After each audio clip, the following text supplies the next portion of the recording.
Men doktor Husaynovni o'zimni asossiz iltimosim bilan qiynadim. Lekin ustozimning maslahatiga amal qilib, kuchimni yana oshirishga majbur qildim. Ushbu yangilanish juda ham beparvo bo'ldi. Dahshatli muvozanatsiz hujumga ixtisoslashgan kuchaytirish. Men zirhni kamaytirmasdan ot kuchini o'z chegarasigacha oshirdim. Bu kuchni nazorat qilib kurashishing kerak bo'ladi. Agar to'liq quvvatni ishlatsang, uni qismlari chidamliligidan oshib ketadi va buziladi.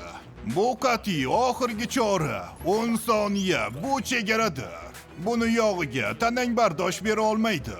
Agar seni energiya yadroing portlasa, kiborg bo'lsang ham o'lishing mumkin. Tushundingmi, Genus? To'liq quvvatda faqatgina 10 soniyagina. Buni hech qachon unutma.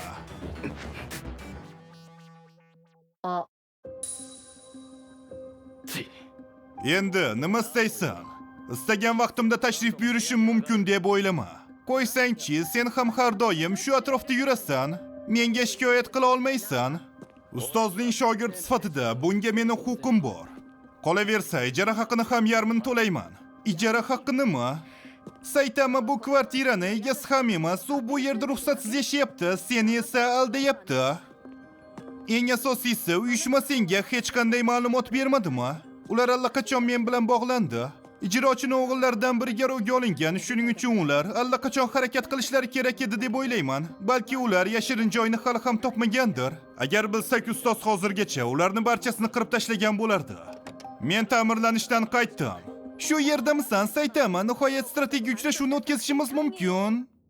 Nima? U bu yerda emas. Ammo u maqsad qilgan chegirmali savdo ertaga axir.